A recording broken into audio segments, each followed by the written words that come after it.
Please subscribe and press the bell icon for more updates from Shailesh Pandya Bhinash. કેમ છો મિત્રો? હું શૈલેષ પંડ્યા ભીનાશ આપની સાથે ફરી વાત કરવા માટે આવ્યો છું.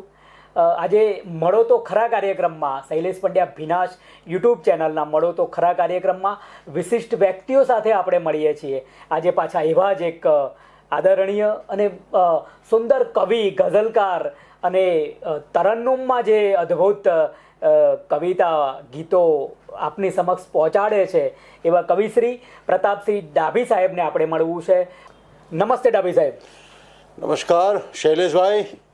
ડાભી સાહેબ, આમ તો ભાલ પ્રદેશની ભૂમિને ભેદતા છેક પાટનગર અને ઠાઠનગરની વચ્ચે હવે નિવાસસ્થાન છે. ડાભી સાહેબ, ભાલ પ્રદેશની સ્મૃતિઓ વાગોળવી છે. ક્યાં જન્મ થયો અને કઈ રીતે પછી ગાંધીનગર સુધી પહોંચ્યા છો? મારો જન્મ મારું વતન તો અરણેજ બુટ ભવાની પાસે જવારજ ગામ, પણ મારો જન્મ એ તળભાલ અને મારો જન્મ થયો એ નળકાંઠા પ્રદેશ. મારું મોસાળ બાવળા પાસેનું ટેઢાળ ગામ, ત્યાં મારો જન્મ થયો. પ્રાથમિક શિક્ષણ જે છે 4થા ધોરણ સુધી ગામ જવારજમાં, અને પછી 5થી લઈને SSC સુધી આખું જ મારું શિક્ષણ એ બાવળા ખાતેની પ્રતિષ્ઠિત જે શાળા છે આખે વિદ્યા મંદિર, ત્યાં થયું મારું. વાહ. પછી તો સાયન્સમાં ભણો છો, ફિઝિક્સ, કેમેસ્ટ્રી, અને પછી પાછા ગુજરાત સરકાર ને ભારત સરકારમાં જઈને પાછા UPSC સુધી. એ અંગે થોડીક વાત. SSCમાં બહુ સારા ટકા આવે ને, એટલે અમારી વખતે એ હતું કે ભાઈ સાયન્સમાં જ જવાનું હોય ને ડૉક્ટર બનવાનું હોય, એટલે પ્રી સાયન્સ અને પછી FY/BSc, અને FY/BSc પછી મેડિકલમાં B ગ્રુપ સાથે જવાય, અને આપણે B ગ્રુપ લીધું પણ ખરું.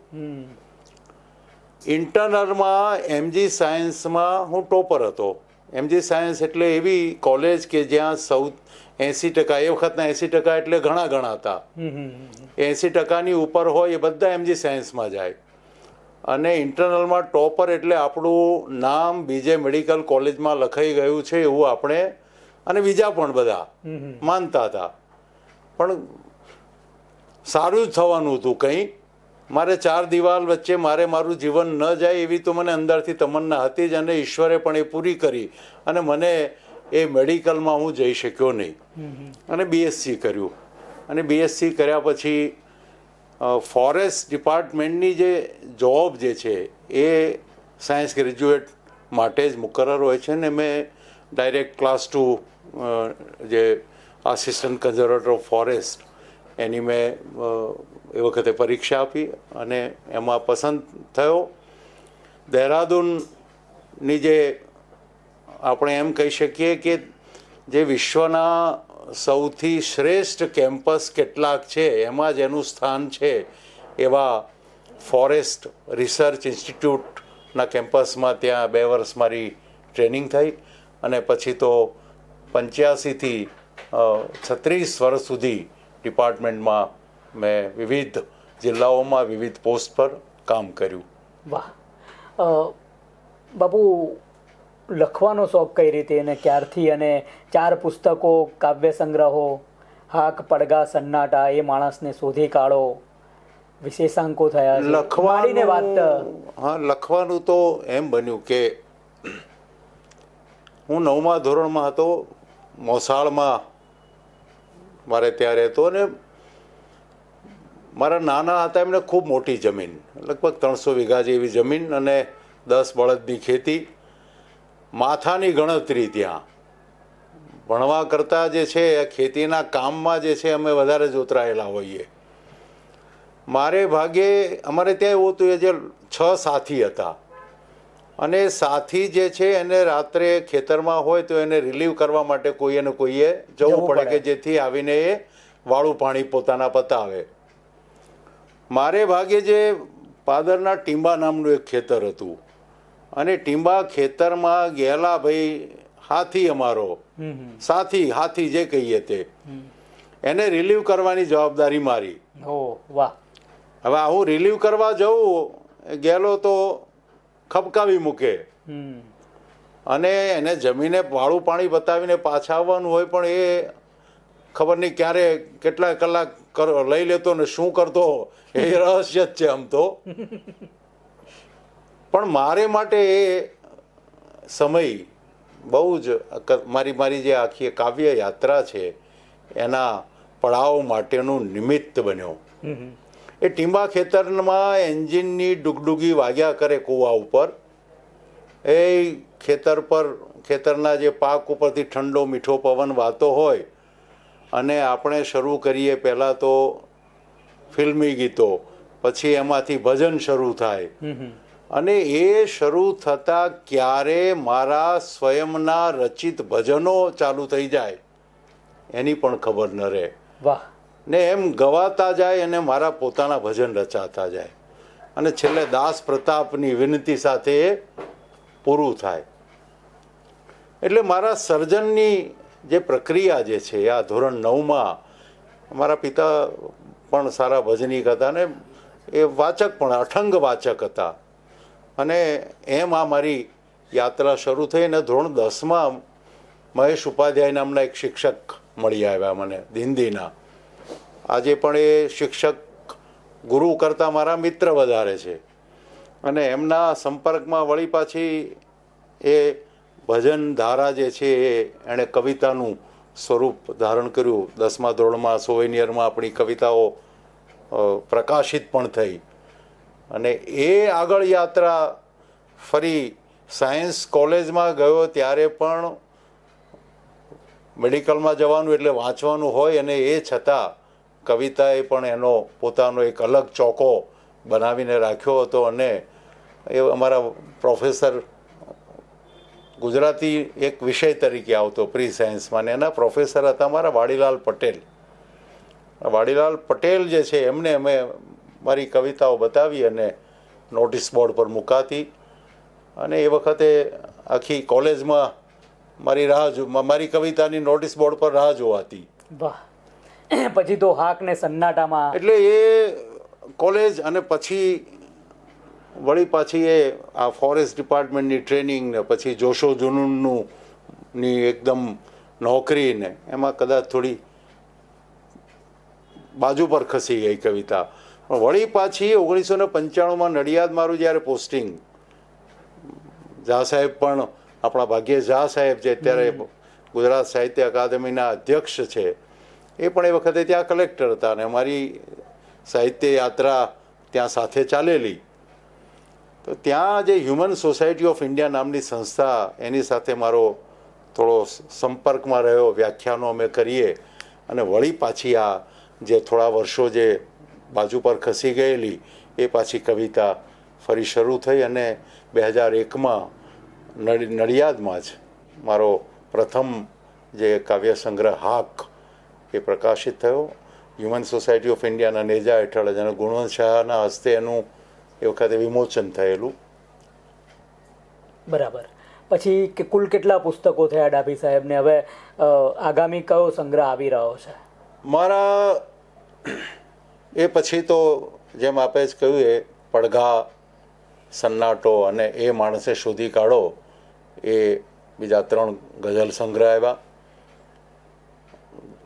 થોડા 2 મહિના પહેલાં જ મારો એક હિન્દી ગઝલ સંગ્રહ જીની ચાદર ઓળકે આવ્યો, અને એક ડૉક્ટર સતીન દેસાઈ પરવેઝ જેમણે આપની ગઝલોનો પણ ગુજરાતી ગઝલોનો ઉર્દુમાં અનુવાદ કર્યો છે, એમણે મારી પણ 50 જેટલી ગઝલોનો ઉર્દુમાં અનુવાદ કર્યો છે, ને એનો હુંકારે હકલ નામક એક એ પણ ગઝલ સંગ્રહ આવ્યો છે.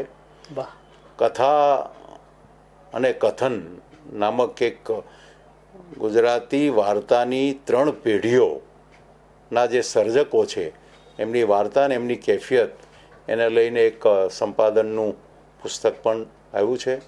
છેલ્લા 5-1 વર્ષથી અમે ગાંધીનગર સાહિત્ય સભા એ દર વર્ષે દીપોત્સવી અંક પ્રકાશિત કરે છે, અને એના સંપાદનમાં પણ મારી ભૂમિકા હોય છે. વાહ. કુમારમાં ઉર્મિની અટારીએ કોલમ લખી, એ પણ પુસ્તકાકાર લેવો જોઈએ. હા, એ એક બહુ સારું આપે યાદ કરાવ્યું. એ મારા હૃદયની ખૂબ નજીક કહી શકાય એવી એક, અને જેને મને આખા ગુજરાતમાં મારી કવિતાના માધ્યમથી તો હું પરિચિત હતો જ, પણ એક વિવેચક તરીકે પણ, અને એમાં રઘુવીર ચૌધરી જેવા મોટા સર્જક પણ એની અનેક વખત અનેક મંચો પરથી પણ એની પ્રશંસા કરી છે. એવી જે એ ઉર્મિની અટારીએ મારી 5 વર્ષ સુધી એ કુમારમાં કોલમ ચાલી, અને ગુજરાતના મારી પહેલાંના અને આપના સહિત લગભગ 45 સર્જકો, કવિઓ, અને એ કવિ એટલે બધા જ કાવ્ય પ્રકારોને લઈને, એમાં અછાંદસ, સોનેટ, ગીત, ગઝલ, તાનકા, હાઈકુ, એના સર્જકો, આ બધાને મેં, અને એમાં મારી આગળની જે આખી પેઢી છે, જેમાં ડૉક્ટર રશીદ મીર મિસ્કિનને આપણે કહીએ કે સંજુ વાળા છે, રાજેન્દ્ર પટેલ છે, પ્રફુલ્લ રાવલ છે, યોગેશ જોશી, હર્ષ બ્રહ્મભટ્ટ છે, અને મારા સમકાલીનોને પણ, અને મારા પછીના આપની જેવા, અને ડૉક્ટર સતીન દેસાઈ, પરવેજ, આ બધા લગભગ એ આખી જે ગેલેક્સી કહીએ આપણે જે કવિઓની, એ બધાના સમગ્ર સર્જન વિશે મેં 5 વર્ષ એમાં એ લખ્યું. અને વાત સાચી છે આપની કે એને પુસ્તકાકારે એને મારે પ્રસિદ્ધ કરવું, લઈ આવવું જોઈએ. હવે પ્રતાપસિંહ ડાભી ભાલ સાહિત્ય વર્તુળ સાથે જોડાય છે, અને મારી શ્રી મહાકાલ કોમ્યુનિકેશન અકાદમી દ્વારા આપણે ત્યાં અનેક કાર્યક્રમો કર્યા. ભાલમાં, ધોળકામાં રાવી પાઠકની સ્મૃતિ વંદના, એક કામ એ થયું. બીજું ગાંધીનગર સાહિત્ય સભા. ત્રીજું કામ એ કે તમારા મમ્મી પપ્પાના નામ ઉપર, તમારા માતા પિતાના નામ ઉપર તમે એક ફાઉન્ડેશન, હીરા મુલક ફાઉન્ડેશન પણ એક શરૂ કર્યું. મૂળ તો એક મેગેઝિન સાથે પણ તમે જોડાયેલા, નવોદિતો માટે પણ કામ થાય છે. અને તો તમે આ કઈ નજરે જુઓ છો? મારે આ બધી જે ચારેક સંસ્થાઓની આપણે વાત કરી, મને ઘણી વખતે કહેવામાં આવતું હોય છે કે તમે તો કવિતાના આવા બહોળા ફલક ઉપર ચાલનારા સર્જક છો તમે, અને આખી અલગ ઇશ્કે હકીકીની અને અધ્યાત્મની જે યાત્રા છે એની તરફ તમારી કવિતાની ગતિ હોય છે. એટલે મને ક્યારેક કેટલાક મારા આપણા શુભચિંતકો જ અને મિત્રો કે તમારે માટે આ સંસ્થાકરણ જે છે એ બહુ એવું લાભદાયક, અથવા તો હું સમજું છું કે શું કહેવા માગતા હોય છે. પણ મને શૈલેષભાઈ અનુભવે મને 2 કમ્પાર્ટમેન્ટ અલગ રાખીને મારી પ્રવૃત્તિ ચલાવવામાં મને ક્યારેય એમાં વાંધો નથી આવ્યો. મારી કવિતા જે છે એને કોઈ મારી સંસ્થાકીય પ્રવૃત્તિઓ જે છે એનો એ લગરી કોછાયો પણ એના પર પણ ન પડે એવું એ રીતે મારી કવિતાને મેં બિલકુલ એને સાચવીને એને બિલકુલ રાખી છે. અને પ્રવૃત્તિની આપણે વાત કરી, ગાંધીનગર સાહિત્ય સભા છે, ઉપપ્રમુખ છું. અને ગાંધીનગર સાહિત્ય સભા હું હંમેશા કહેતો હોઉં છું કે આપણા ગુજરાતની અંદર પ્રાદેશિક ઘણી સાહિત્યિક સંસ્થાઓ છે, અને એ પૈકીની ગાંધીનગર સાહિત્ય સભા પણ છે. પણ આ ગાંધીનગર સાહિત્ય સભા એક એવી સંસ્થા છે કે જેની અંદર તમે જે સાહિત્ય પ્રકારનું નામ લો એ સાહિત્ય પ્રકારના સર્જકો, લેખકો, કવિઓ એમાં વિદ્યમાન છે. અને બહુ મોટી, માનો કે રાઘવજી માધડ છે, આપણા દલપત ચૌહાણ છે, અને નિબંધની વાત કરીએ તો મારા પુલક ત્રિવેદી છે, નાટ્ય વિભાગમાં વાત કરીએ તો પ્રકાશ લાલા છે, બાળ કવિતામાં વાત કરીએ તો મારા ગીરાબેન જે છે, લઘુ નિબંધ જે કહીએ તો રમેશ ઠક્કર છે, ગઝલમાં અમારા કિશોર જીકાદરા જે છે, અને આ તો બહુ લાંબી યાદી છે. અને એની સાથે ભાવકો પણ ખૂબ તનમનથી એમાં જોડાયેલા છે ને, કે આ બહુ ઉત્તમ રીતે જે પ્રાદેશિક કક્ષાએ કામ કર્યું. હવે જો કે એને પ્રાદેશિક ન કહી શકાય, કારણ કે અમે જે શબદ દીપોત્સવી અંક જે અમે બહાર પાડીએ છીએ અને એની અંદર તો સમગ્ર ગુજરાતમાંથી અમે એમાં લેખકો કવિઓને નિમંત્રણ આપીને એમાં, અને એને છેલ્લા 5 વર્ષમાં એને ખૂબ મોટી નામના મળી છે. એ રીતે હવે તો આ ગાંધીનગર સાહિત્ય સભા છે એણે ખૂબ મોટું કાઠું કાઢ્યું છે. ભાલ સાહિત્ય વર્તુળની આપણે જે વાત કરી તો એમાં ભાલ પ્રદેશમાં આ ભાલ જે છે એની સાથે મારો નાતો છે. એની મને જો કોઈએ ઓળખ કરાવી હોય તો એ છે રાજેશ વ્યાસ મિસ્કિન સાહેબ. એમણે મારા ગઝલ સંગ્રહની પ્રસ્તાવનામાં લખ્યું છે કે આ ગઝલો ભાલ પ્રદેશની ભોંયને ધાવીને ઉછરેલા કવિની ભાષામાં લખાયેલી ગઝલો છે. બિલકુલ બિલકુલ. આ દરબારની ભાષામાં લખાયેલી ગઝલો છે. આ જે શોધ મને પોતાને પણ ખબર નહોતી કે મારી જે આ મારી ભાષા જે છે એની પર મારા પ્રદેશનો આટલો મોટો છાયો હશે. અને એ પછી મને થયું કે આટલી મોટી એક વાત મારા માટે કોઈ આવા સર્જકે કરી હોય તો મારી પણ એક નૈતિક જવાબદારી બને છે કે મારો જે પ્રદેશ છે એની અંદર પણ મારે જઈને કંઈક મારે કામ કરવું જોઈએ. અને આપે પણ આપનું મહાકાલ કોમ્યુનિકેશન સતત મારી એ પ્રવૃત્તિમાં સહભાગી થયું, મને પ્રેરક બન્યું છે. એને પણ મારે અત્યારે યાદ કરવું. ચંદ્રકાંત ટોપીવાળા એ માણસને શોધી કાઢો એમની પહોંચનામામાં ઉલ્લેખ કરે છે. મેં પણ વાંચ્યું હતું એ શ્રેષ્ઠ સામયિકમાં, અને એ ખૂબ અદ્ભુત વાત હતી. આપણે એમ કહીએ કે એવોર્ડ કેટલા મળ્યા, કેટલી જગ્યાએ પોખાયા, પણ આ વાત એક વિવેચનની દ્રષ્ટિએ ખૂબ અદ્ભુત હતી. આપને શું લાગે છે? મને આ વાત યાદ કરાવીને શૈલેષભાઈ મને જાણે કે અત્યારે ચારે તરફથી અનેક એવોર્ડો મારા ગળામાં પહેરાવી રહ્યા છે ને એવી અનુભૂતિ થઈ રહી છે. ચંદ્રકાંત ટોપીવાળા છે ને એ આપણા દુરારાધ્ય વિવેચક છે. એ જલ્દી કોઈના માટે એ દૂધનું દૂધ અને પાણીનું પાણી. બુદ્ધિ પ્રકાશમાં એમણે 3 વર્ષ પહેલાં એમની પાસે જે કોઈ પુસ્તકો આવેલા કાવ્યના, સામાન્ય રીતે બનતું હોય છે કે કવિ જે છે પોતાના કાવ્ય સંગ્રહ આવા સંનિષ્ઠ વિવેચકો હોય એમને પણ મોકલી આપતા હોય. એટલે એમણે એવું કરેલું કે જેટલા એમાં રઘુવીર ચૌધરી પણ આવી ગયા, સિતાંશુ યશશ્ચંદ્ર પણ આવી ગયા, ને પ્રતાપસિંહ ડાભી હાકલ પણ આવી ગયા, અને જે બીજા આપણે કહેવાતા લોકપ્રિય જે કવિઓ છે એ બધા પણ આવી ગયા.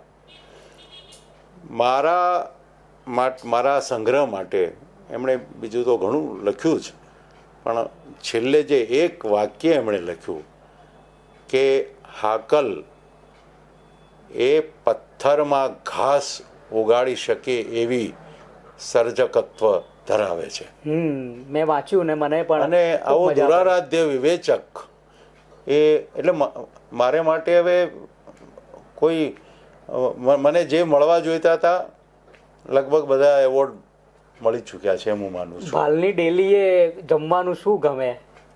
આમ તો ડીએફઓ તરીકે વન વિભાગમાં ઘણું બધું ફરવાનું થયું છે. હું પણ ઘણા બધા વન વિભાગમાં તમારી સાથે ફર્યો છું. સાચી છે ના, એટલે ભાલની ડેરી જ યાદ કરી છે ને એટલે કહેવું પડે કે ભાલિયા ઘઉંના લોટમાંથી બનાવેલા લાડવા. વાહ વાહ વાહ. અને ભાલમાં જે છે ભાલના ખેતરમાં ચણા બહુ સરસ સિંચાઈ વખત હમણાં જ ગુજરાતનો જે દીપોત્સવી અંગ છે એમાં મારું ગીત આવ્યું છે, ભાલની ભાષાનું ગીત છે. અખર અંગે શબ્દો સોહે ઈર્ષાદ અમે ગીત એક તો સાંભળવું છે. મારે એને એમાં એની પંક્તિઓ મને જલ્દી નહીં જડે એમાં, પણ એમાં ફોરે દાળ ચણાની સોડમ ના તળતળતા તડકારે. એટલે બહુ તડકો આપણે તડકા દાળમાં મારીએ છીએ ને એ આખું ગીત છે એ મારી આપણી ભાલની વિશિષ્ટ શૈલી ઉપર જ આખું એ લખાયેલું છે. એટલે ભાલની ડેલીએ તો લાડવા આવી ગયા અને સામે દાળ આવી ગઈ. ભયો પછી તો બરાબર. બાપુ બીજી એક વાત એ પૂછવું છે કે ફરવા જવાનું તો આપ અનેક જગ્યાએ ફર્યા છો વન વિભાગના કારણે, છેક દહેરાદૂનની ટ્રેનિંગ યાદ કરી, છતાં પણ અત્યારે જ હમણાં અમેરિકાનો પ્રવાસ કરીને તાજેતરમાં તમે આવ્યા છો. તો દેશ અને વિદેશની કેવું લાગ્યું, ધરતીના ધરાતલની વાતો અને તમારો સ્વ અનુભવ, કેવી મજા પડી ફરવાની, કેવું લાગ્યું અમેરિકાનો પ્રવાસ? અમેરિકાના પ્રવાસ વિશે અગર મારે એક જ વાક્યમાં કહેવાનું હોય કે ખૂબ સાંભળ્યું હતું, બધું જ લગભગ સાંભળ્યું હતું અને એ બધું જ તાદ્રશ્ય નજરે જોયું. અને સૌથી મોટી જે વાત જે છે એ એક નાગરિક ધર્મ જે છે, નાગરિક ધર્મ શું છે એની અગર સમજ લેવી હોય તો એ અમેરિકાને તમારે આદર્શ તરીકે ત્યાં દંભ નથી, નિખાલસતા છે. નાગરિક ધર્મ એટલે એ છે તમે ઘરની બહાર તમારે વાહન ચલાવવાનું છે, તમારે ચાલ ચલગત, તમારી સાથે જે તમે ટ્રેનમાં જ્યારે મુસાફરી કરી રહ્યા હોય, ટ્રેનમાં પ્રવેશ કરી રહ્યા હોય, ઉતરી રહ્યા હોય, લિફ્ટમાં ચડી રહ્યા હોય, ઉતરી રહ્યા હોય, ત્યારે તમારી આસપાસના લોકો સાથે તમારી વર્તણૂક કયા પ્રકારની હોવી જોઈએ, બિહેવિયર. એટલે એ પ્રકારનો જે એક નાગરિક ધર્મ છે, એ નાગરિક ધર્મ જો તમારે સમજવો હોય તો તમારે એની સામે જોવું જ પડશે. અને આપણે જો વિશ્વગુરુ, બહુ સારી વાત છે, હું પોતે પણ એનો સમર્થક છું કે આપણે વિશ્વગુરુ કહીએ છીએ. એક આપણી પાસે જે અધ્યાત્મનો જે ખજાનો છે, એ ખજાનો છે, એના કારણે આપણે વિશ્વગુરુની આપણે વાત કરતા હોઈએ છીએ. પણ એની અંદર એની સાથે અગર જ્યાં સુધી આ નાગરિક ધર્મ નહીં જોડાય ને ત્યાં સુધી આપણે એકલી એ વિશ્વગુરુની અધ્યાત્મના જોરે વાત કરીશું તો મને લાગે એ અપૂરતી રહેશે. એટલે આપણે એનું સંયોજન એમની પાસે જે છે એનું એક મેળવણ એની અંદર કરી દેવાની જરૂર છે કે આપણો અધ્યાત્મ, આપણી સાંસ્કૃતિક પરંપરાઓ, આપણી એ માનવીય મૂલ્યોને લઈને જીવન જીવવાની આપણી જે કુટુંબ પરંપરા, આ બધી ઘણી બધી આપણી પાસે સારી વસ્તુઓ છે. બસ એની અંદર જે ખૂટે છે એ આ નાગરિક ધર્મ, અને એ જો અંદર જોડાઈ જાય ને તો એ ભારતને વિશ્વગુરુ આપણે બનાવવાનું જે સ્વપ્ન સેવીએ છીએ એ ત્યારે પૂરું થાય. ફેમિલીમાં કોણ કોણ છે? ફેમિલીમાં મારા પત્ની કૈલાસબા, પુત્ર હર્ષવર્ધનસિંહ, મારા પુત્રવધુ નીલંબા, દીકરી છે મારા મિલિંદી અને પૌત્ર રિદ્ધિમાનસિંહ. મેં બધા સાથે જ છીએ. ઘરની કેવી હૂંફ આમ પ્રતાપસિંહ? તો ઘરની હૂંફ, ઘરમાં એમાં શૈલેષભાઈ એવી મજા છે કે આટલી લાંબી આ સર્જન યાત્રા આ ઉર્મિની અટારીએ ચાલીને વચ્ચે અખબારોમાં પણ કોલમો ચલાવી અને બીજા વિવેચન લેખો કરીએ, બધું ચાલતું હોય, પણ ઘરવાળાને કોઈને ખબર નથી હું ક્યારે લખું છું. મારે કોઈ મારું એકાંત જોઈએ ને કોઈ મને ડિસ્ટર્બ નહીં કરશો ને મારી તો આટલા વાગ્યાથી આટલા વાગ્યા સુધી હું તો અસ્તવ્યસ્ત માણસ છું. મારું કોઈ મારું શિડ્યુલ નથી. હું ગમે ત્યારે લખવા બેસ્યું ગમે ત્યારે એ લોકોને ખબર પણ ન હોય. એટલે ફેમિલીની મને હૂંફ છે અને મારી પણ એના કરતાં વધારે હૂંફ છે કે હું ફેમિલીને પ્રાયોરિટી ફર્સ્ટ આપી અને આ મારી આટલી જે લાંબી યાત્રા છે એને હું કરી રહ્યો છું. ગમતા કવિ વ્યાસ અને વાલ્મીકી અને તુલસીદાસ. બહુત અચ્છે, બહુત અચ્છે. મને શૈલેષભાઈ આ વાત નીકળી છે એટલે હું કહું છું કે વચ્ચે LD આર્ટ્સ કોલેજમાં આખા દિવસનો એક કાર્યક્રમ હતો. એમાં સવારના 9 વાગ્યાથી શરૂ કરીને સાંજે 5 વાગ્યા સુધી, પછી છેલ્લે વિદ્યાર્થીઓએ પણ મને પૂછેલું અને સામાન્ય રીતે પૂછતા હોય છે ગમતા, એટલે મેં ત્યાં એમને કહ્યું એટલે એમને જરા તમને તો ન જ થાય પણ એ અચંબિત થાય એટલે મેં એમને ખુલાસો પછી કર્યો આ કેમ વ્યાસ અને વાલ્મીકી. કે આપણે વ્યાસ માટે તો કહીએ છીએ કે વ્યાસ એવું આપણે કોઈ કવિ કે લેખક એવું કશું જ નથી લખી રહ્યા કે જે વ્યાસે લખી ન નાખ્યું હોય. એટલે અને મહાભારતનો ને રામાયણના એ શ્લોક જ છે 2 પંક્તિના, જે તમને સ્પર્શે છે એ જ આજે ગઝલનો શેર છે. તમને એટલે તો 2 પંક્તિથી વધારે પ્રેમ છે. ચોટ ઉત્પન્ન થાય છે, તમારી વાત ત્યાં પૂરી થાય છે. ભવિષ્યનો શું પ્લાન છે? અસ્તવ્યસ્ત વ્યક્તિ છું. પ્લાન ડિપાર્ટમેન્ટમાં હતો ત્યારે બહુ જ વર્કોહોલિક હતો. એટલે વર્કોહોલિક કે કામ ને કામ, અને ત્યારે બધા એને લગતા બધા પ્લાન કરતો હતો. પણ એ સિવાય જે છે જિંદગીમાં ખબર નહીં ક્યારેય કશું. પણ મને લાગે એવું બનતું રહ્યું છે કે આ જે નોન પ્લાન, આમ તો અમારે સરકારમાં છે ને પ્લાન અને નોન પ્લાન એવા બે, એમાં ખર્ચના પેલા હોય છે વિષયો. એટલે હું પ્લાન કરતા હું નોન પ્લાનમાં વધારે રહ્યો છું. ને આ નોન પ્લાન જે છે. તમારી ગમતી ગઝલના 2 શેર સાંભળવા છે. આ કવિતાનો પઠનનો કાર્યક્રમ જ નથી, પણ છતાંય દર્શક મિત્રોને મારી પણ ગમતી છે, અને મારા ભાવકો ચાહકોને પણ જે ગમતી અને જેની ફરમાઈશ સદૈવ થતી હોય છે એ ગઝલ ન કહીએ તો એ કવિ સંમેલન પૂરું નથી થતું. એના જ 2 શેર જે છે ઇરશાદ એની સાથે.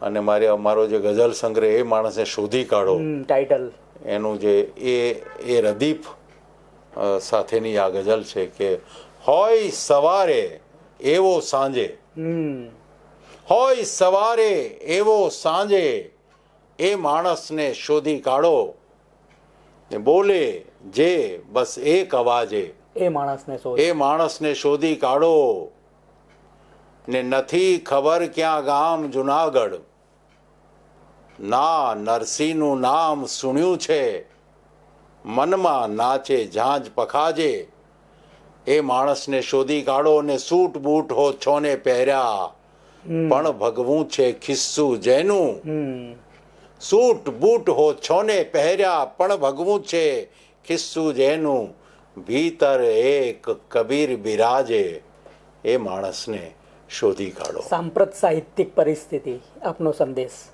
આમ તો એના દર્શક મિત્રો થોડીક વાર પહેલાં ચર્ચા કરી છે કે એના એપિસોડો કરીશું, પણ ટૂંકમાં સાંપ્રત સાહિત્યિક પરિસ્થિતિ બહુ જ ભારે ફ્રેઝ, અને એ ભારે ફ્રેઝ વિશે બહુ હળવાશથી કહેવું હોય તો એમ કહી શકાય કે, અને હું કવિ છું એટલે કવિતાને કેન્દ્રમાં રાખીને જ વાત કરું તો કવિતા એ તપશ્ચર્યા અને સાધનાનો માર્ગ છે. એ લગભગ ભૂલાતું જાય છે. એટલે છંદ અને મીટર, અને બની પણ એવું રહ્યું છે કે છંદ અને મીટર શીખવનારા એ જાણે કે શેરીએ અને ગલીએ નીકળી પડ્યા છે, પણ ગઝલ જે છે એ એના અંતસ્તત્વથી એ ઉજાગર થતી હોય છે. એના અંતસ્તત્વથી એ ભાવકોના હૃદય મન સુધી પહોંચતી હોય છે.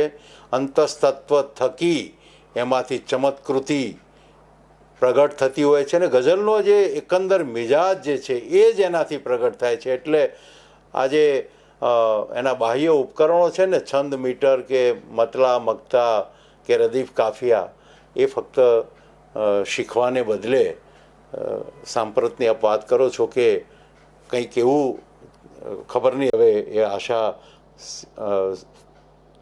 સેવવી કે કેમ, પણ સેવીએ જ તો કવિતા અને સાધના અને તપશ્ચર્યાનો માર્ગ. મારાથી કોઈ પ્રશ્ન ના પૂછાયો હોય, પ્રકાશ પાડવા માંગતા હોય?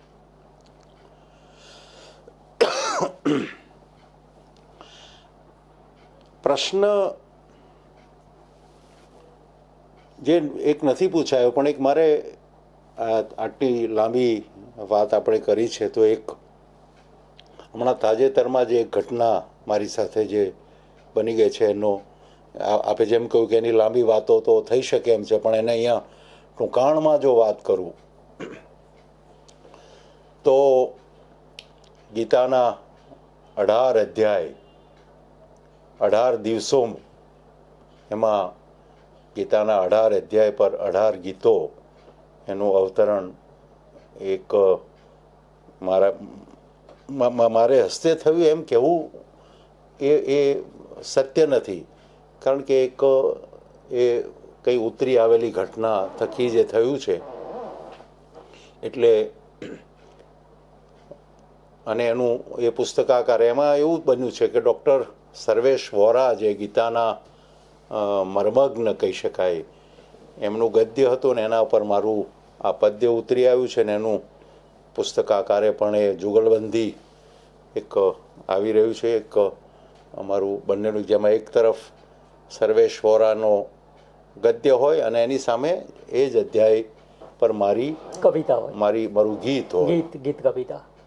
એટલે આ એક મને એમ લાગ્યું કે આ એક હમણાં જ તાજેતરમાં બનેલી એક ઘટના છે. આમ તો સાહિત્યમાં સાહિત્યિક ઘટનાઓ ને એવું બધું કહેવાની પરંપરા હોય છે. આને સાહિત્યિક ઘટના તરીકે ત્યાં લેખાઈ રહી છે કે કેમ, હવે તો એ આપણે બંને ભેગા મળીને એટલે અમુક બાબતો હોય છે એને છોડી દેવાની હોય છે, અમુક કાર્યો, કારણ કે અમુક જગ્યાએ તમે જાઓ તો ત્યાં મેગ્નેટિક ફિલ્ડ તમને સાહિત્ય અને એ બાબતોની હું ક્યારેય ચર્ચા કરતો નથી. દર્શક મિત્રો, આપણે પ્રતાપસિંહ ડાભી સાહેબને મળી રહ્યા હતા, હાકલ સાહેબને. એમની સાથે વાતો કરી, ખૂબ મજા પડી. સાહિત્યનું જો કામ કરવું હોય તો તમે એકલા પણ કરી શકો, તમે નિષ્ઠાવાન તરીકે કરી શકો. આપણા સાહિત્યના, આ તો બાપુએ જે વાત કરી કે પ્રશ્ન નથી, પણ મેં જાણી બૂજીને જ, મને તો બધી જ ખબર હોય, પણ મારે ક્યાં પ્રકાશ પાડવો છે, મારે તમારી સાથે શું વાત કરવી છે, એ મને ખબર જ હોય છે કે મારે આટલી જ વાત કરવાની છે. કારણ કે જે બાબતોમાં આપણે નથી પડવું એમાં નથી જ પડવું. આપણા રાવજી પટેલ, આપણા મણિલાલ દેસાઈ, આપણા કલાપી સાહેબ 28 વર્ષે દેહાંત પામે છે. મણિલાલ દેસાઈ તો આપણા કેવા તારા, ઉંમરે ઊભી સાંભળું રે બોલ વાલમના. સાથે તમે રાવજી પટેલને જુઓ, આ બધા જ કોઈ પણ પ્રકારના રાજકારણ સિવાય નરસિંહના પદો હજી ટક્યા છે. એટલે એ પણ જે સાંપ્રત પરિસ્થિતિ ગમે તે હોય બાપુ, પણ જે ટકવાનું છે ટકવાનું છે. ગીતા અમર છે, અમર છે. આપણે આ બધાની વાતો નથી કરવી, કારણ કે મને જે નથી ગમતું એ વિશે હું બોલતો જ નથી. દર્શક મિત્રો, પ્રતાપસિંહ ડાભી હાકલ સાહેબ સાથે મળીને આપણે આનંદિત થયા છીએ. અને એમની કવિતાની વાત હતી, એમના કવિતા કર્મની વાત હતી, એમની લાઈફની વાત હતી, એ મારે આપ સુધી પહોંચાડવી હતી. નમસ્કાર. નમસ્કાર.